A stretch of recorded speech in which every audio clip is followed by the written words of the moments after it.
Vamos fazer contato com a professora da Faculdade Nacional de Direito da Universidade Federal do Rio de Janeiro, Luciana Boatê. Bom dia, Luciana. Bom dia, tudo bem? Bom dia a todos. Luciana, ontem nós tivemos aí um episódio relevante, né, que foi o fato do ministro do Supremo Tribunal Federal, Alexandre de Moraes, ter expedido uma ordem de prisão por flagrante delito contra o deputado Daniel Silveira, do PSL do Rio de Janeiro. Ele que momentos antes havia divulgado um vídeo com ataques a ministros do Supremo Tribunal Federal. Como que você analisa essa prisão, tanto do ponto de vista jurídico, como também do ponto de vista político, Luciana?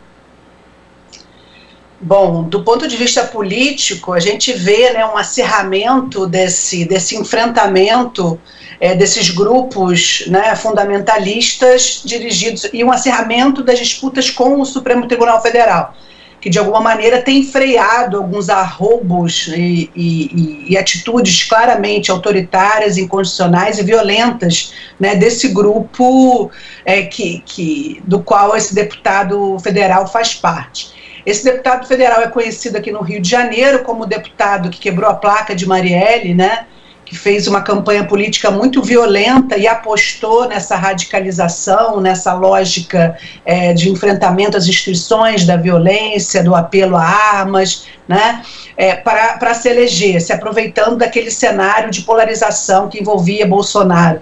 Mas especialmente quem é aqui do Rio de Janeiro, a gente não esquece o tipo de política suja que ele fez, né, vilipendiando a memória de Marielle e quebrando a placa de Marielle. E nesse cenário, eu acho também que ele está colocando para a Câmara dos Deputados também, né, e tentando radicalizar as suas bases, essa disputa com o Supremo Tribunal Federal, que assumiu um protagonismo na contenção e na defesa da Constituição diante de tantas ameaças. Esse processo também que está localizado, essa situação do próprio deputado, envolve também, né, as últimas declarações, né, do general. Então a gente vê um escalonamento, um aumento da tensão nesse cenário. Juridicamente, essa prisão deve ser lida com cuidado. Eu vejo algumas questões que precisam ser melhor analisadas, mas eu acho que o ministro Alexandre de Moraes apostou para ver, ou seja, ele sentiu necessidade de efetivamente dar uma medida que contivesse, né, que significasse algum tipo de contenção esse deputado, embora juridicamente eu acho que a gente vai ter um debate mais aprofundado.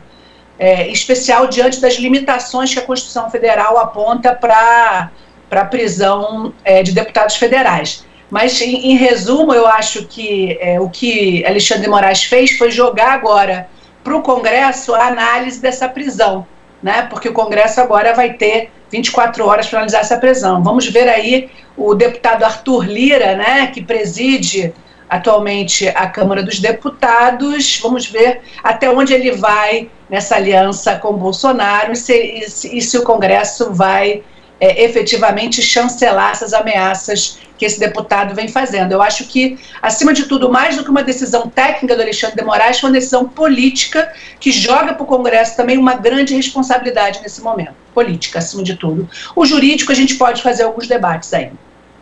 Agora, Luciana, um trecho aqui da decisão do ministro Alexandre de Moraes diz que Daniel Silveira, por meio das redes sociais, na verdade, o vídeo dele se revestia de claro intuito, visando a impedir o exercício da judicatura, notadamente a independência do Poder Judiciário e a manutenção do Estado Democrático de Direito.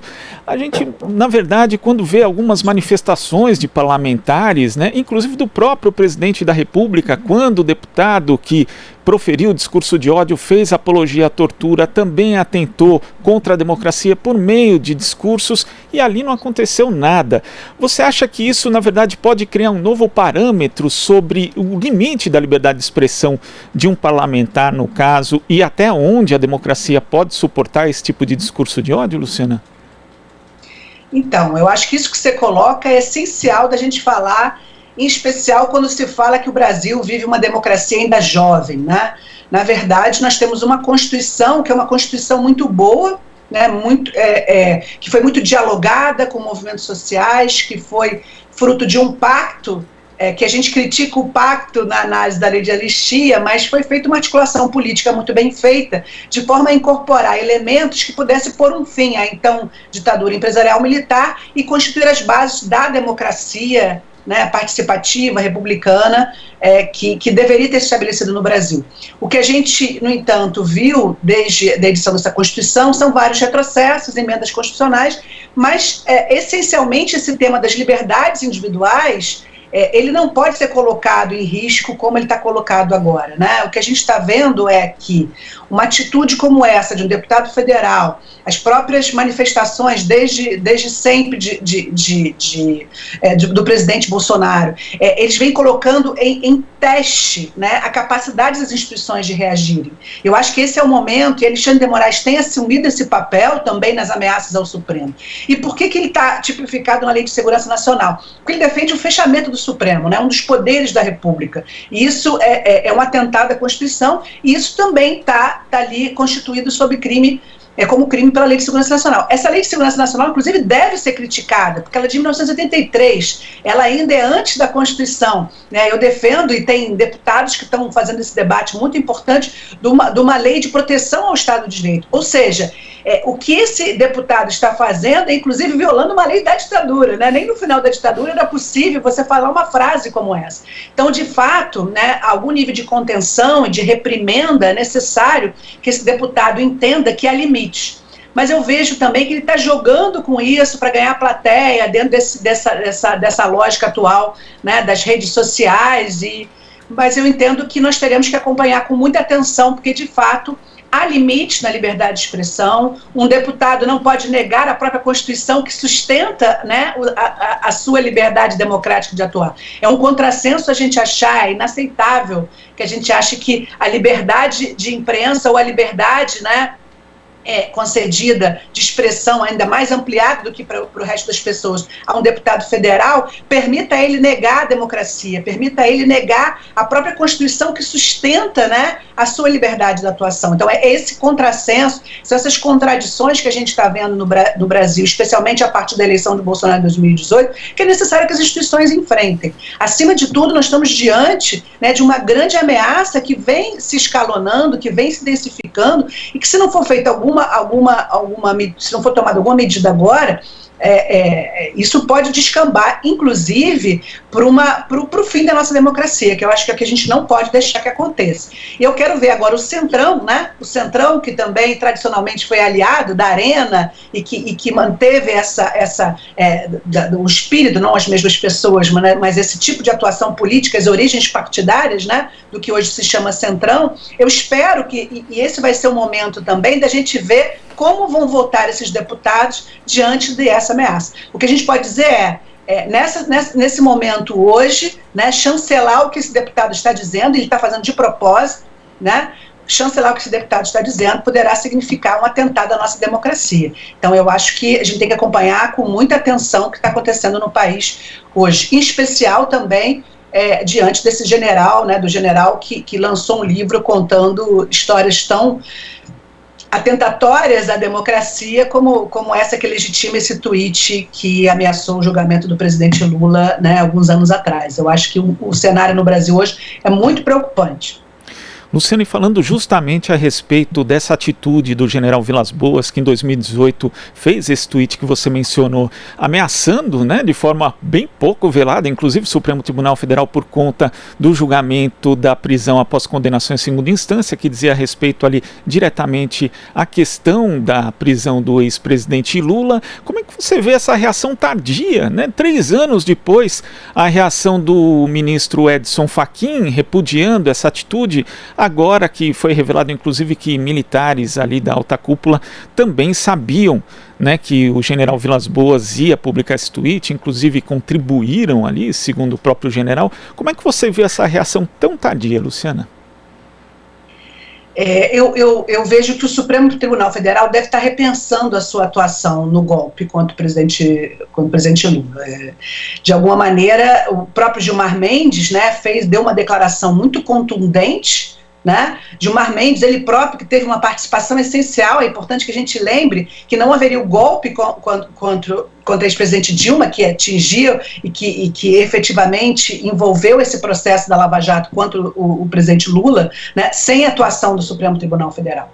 O Supremo Tribunal Federal, ele chancelou esse golpe e um dos maiores responsáveis foi Gilmar Mendes, que concedeu aquela famigerada liminar à época, a partir do vazamento de áudios, depois de uma gravação ilegal, né, que falava justamente sobre a indicação de Lula para ser ministro, né, e Gilmar Mendes que impediu que Lula assumisse o ministério.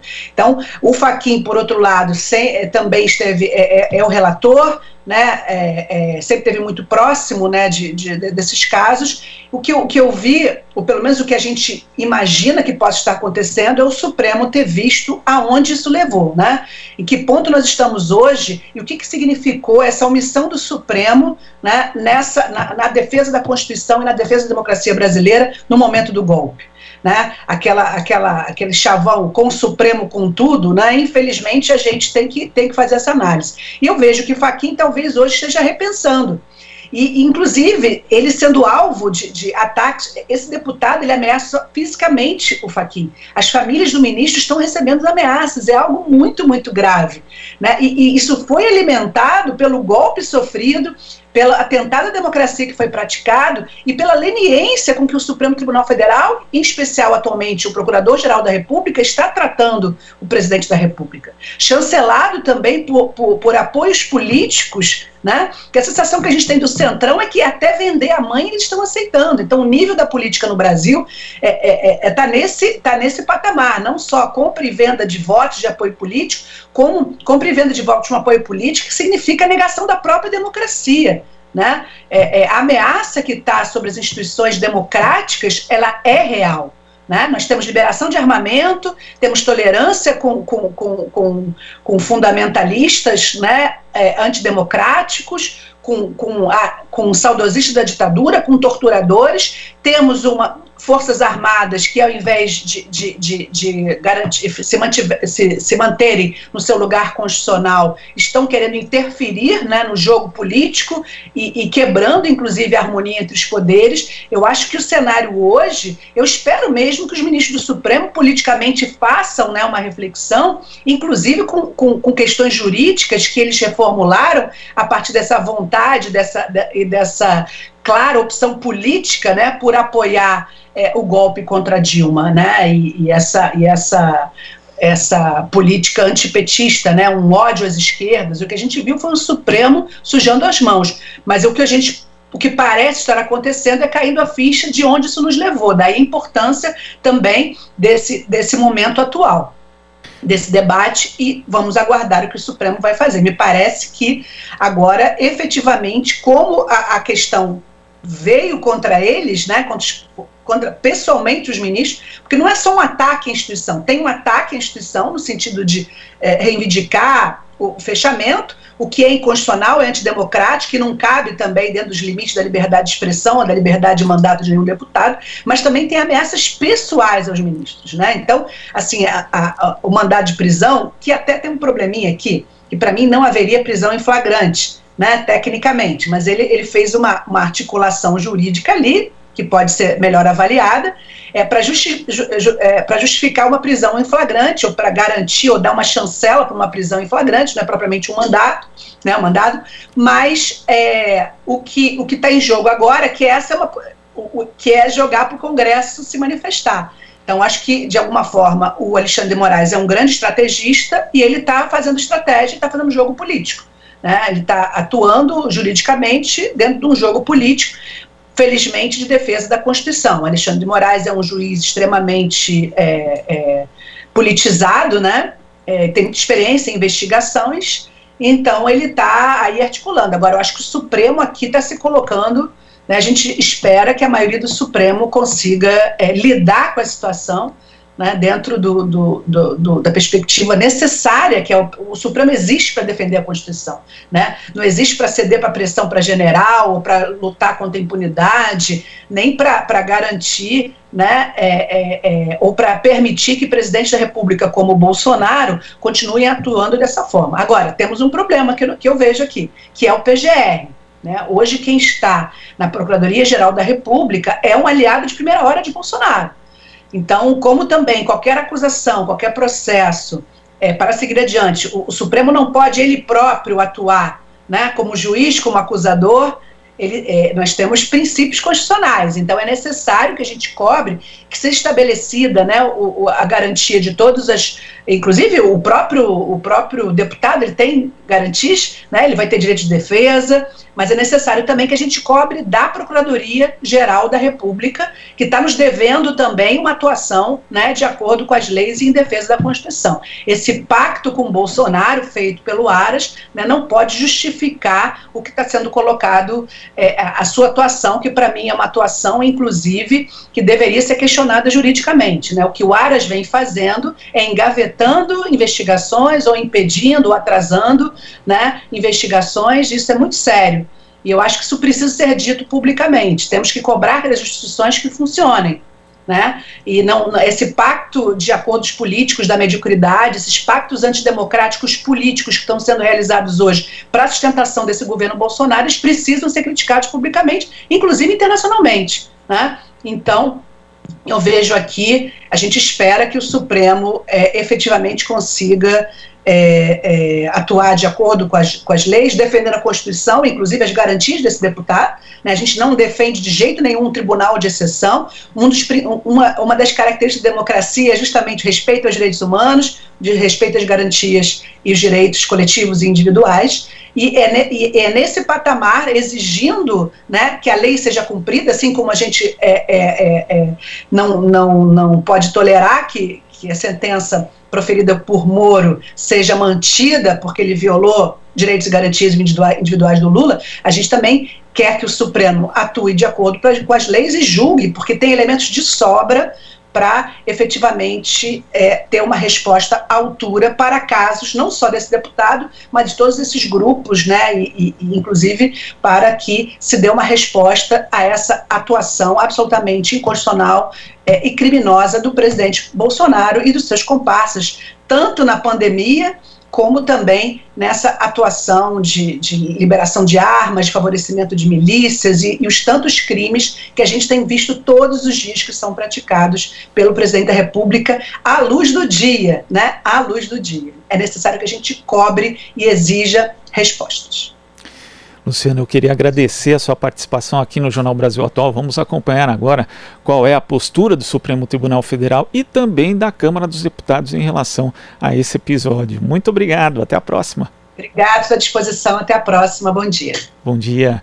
Conversamos aqui com a professora da Faculdade Nacional de Direito da Universidade Federal do Rio de Janeiro, Luciana Boatê. Você está ouvindo Jornal Brasil Atual. As notícias que os outros não dão.